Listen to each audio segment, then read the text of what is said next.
Sebenarnya lebih menarik membicarakan teori evolusi Darwin ini dalam bentuk debat terbuka secara online dengan Bang Madit daripada monolog begini. Kalau monolog kesannya nggak seimbang, cuma dari satu persepsi saya saja. Tapi sayangnya Bang Madit nggak siap mungkin atau nggak mau mungkin berdebat dengan channel kecil. Terus pertanyaannya Bang Madit itu ilmuwan atau YouTuber karena lebih mementingkan jumlah subscriber daripada sharing-sharing tentang ilmu pengetahuan. Orang-orang yang suka bersikap elitis yang cuma mau berdebat dengan sarjana S2 saja misalnya, atau cuma mau berdebat dengan YouTuber besar saja, pada dasarnya nggak paham apa itu ilmu pengetahuan, apa itu sains. Ilmu pengetahuan dan sains itu bebas status, bebas kasta. Itu sebabnya Einstein pernah berkata, "Aku berbicara dengan kepala universitas atau berbicara dengan tukang sapu itu dengan gaya dan cara bicara yang sama." Artinya Einstein nggak membeda-bedakan status orang. Di sini jelas Einstein memahami ilmu pengetahuan secara sangat mendalam karena ia tidak terjebak dalam sifat elitis.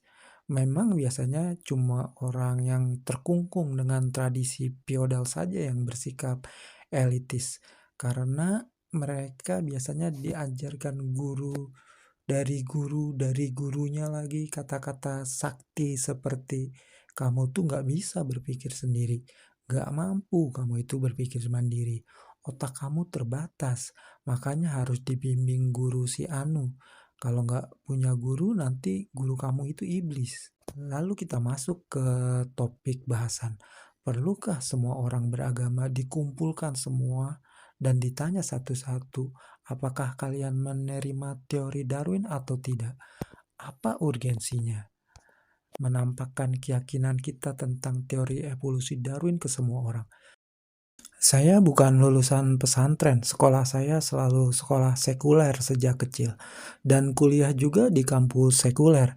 Yang saking sekulernya di kampus saya pernah menyatukan fungsi toilet wanita dan pria jadi satu ruangan hanya karena toilet prianya tergenang air oleh keran yang bocor.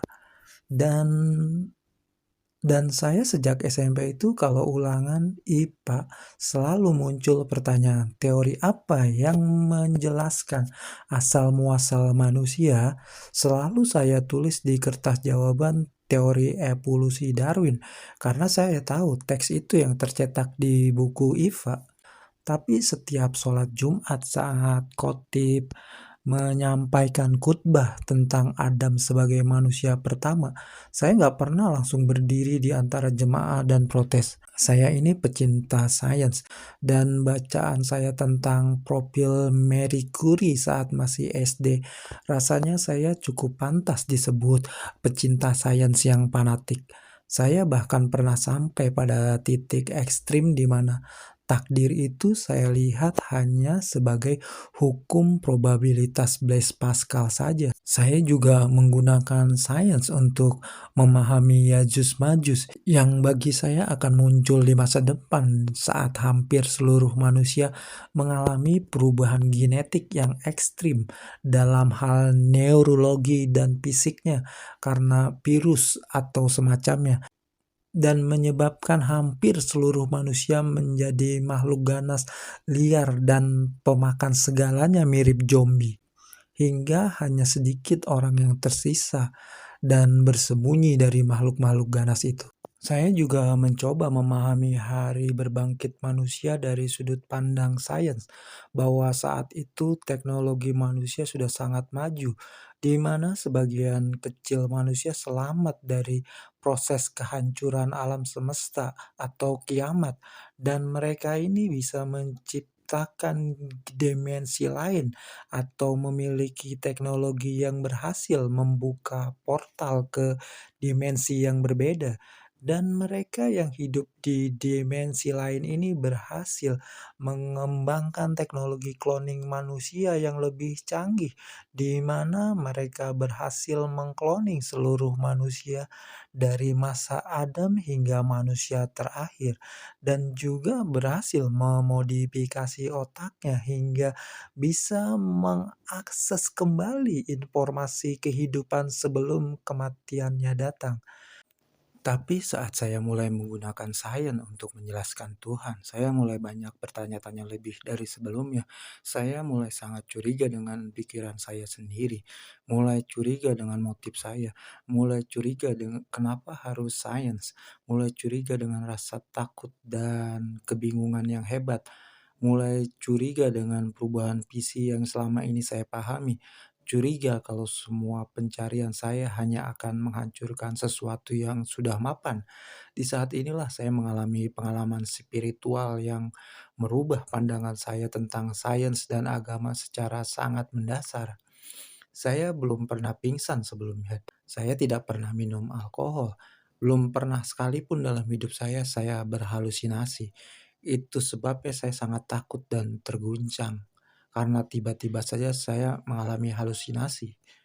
Dokter mendiagnosis saya mengalami perubahan neurotransmitter di otak karena saya mengalami psychotic depression.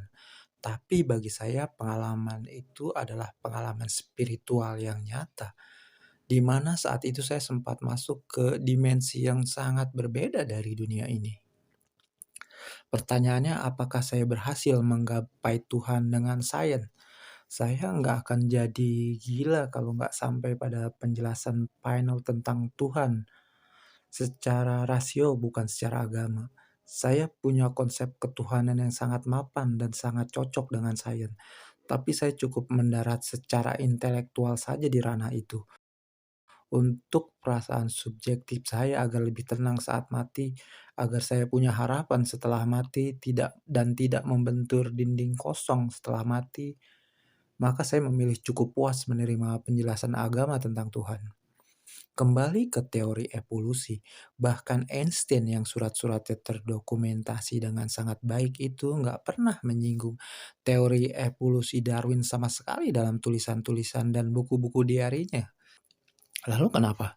Apa pentingnya bagi Einstein jika manusia berasal dari evolusi kera atau berasal dari Nabi Adam? Nggak ada pentingnya, nggak ada urgensinya sama sekali bagi riset Einstein di masa depan. Karena Einstein sendiri pernah berkata, "Aku tidak peduli dengan fenomena ini atau itu. Aku hanya ingin tahu pikiran Tuhan. Selebihnya hanya detail." Lalu kenapa tiba-tiba evolusi Darwin ini menjadi begitu penting bagi kalangan naturalis ateis zaman sekarang? Ya karena mereka menggunakan teori evolusi Darwin ini sebagai senjata untuk menyerang keimanan orang yang beragama saja.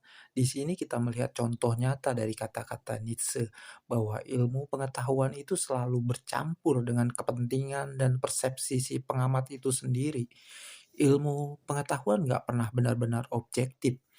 Jadi nggak heran kalau Zakir Naik bereaksi terhadap evolusi Darwin dengan menolaknya. Karena secara intuisi, Zakir Naik dapat melihat bahwa teori evolusi Darwin ini digunakan secara serampangan oleh kaum ateis untuk meruntuhkan doktrin agama. Kalau tersembunyi niat jahat di balik penerimaan atau penolakan pada teori evolusi Darwin, lalu kenapa kita merasa aneh kalau Zakir Naik lebih memilih untuk melindungi keyakinan pengikutnya yang awam? Saya pernah baca penelitian empiris ilmuwan neurologi tentang logika yang menyatakan bahwa manusia itu sangat rentan terhadap bentuk framing, kecuali mereka yang mengidap skizo. Artinya apa? Artinya kalau ada muslim yang membela evolusi Darwin, mengaku sebagai naturalis, lalu ditambah keterangan kalau ia itu pecinta karya Al-Ghazali dan Ibnu Rushd, maka sebagian besar orang kan terjebak pada penarikan kesimpulan bias kalau orang itu Islam cuma karena premis pecinta karya Al-Ghazali dan Ibnu Rushd. Padahal apa benar dia masih Islam? mengingat dia sangat mirip kaum ateis yang menggunakan teori evolusi Darwin sebagai senjata mematikan untuk memojokkan para ulama di setiap konten-kontennya. Itulah kenapa Nabi pernah bersabda suatu saat, Islam itu hanya akan tinggal namanya saja. Sebagai penutup, kita kutip kata-kata Nietzsche, untuk hidup artinya kita harus bisa menerima penderitaan. Sementara untuk bertahan hidup artinya adalah temukanlah makna dari penderitaanmu itu. Terima kasih sudah menyimak, saya Didi Channel.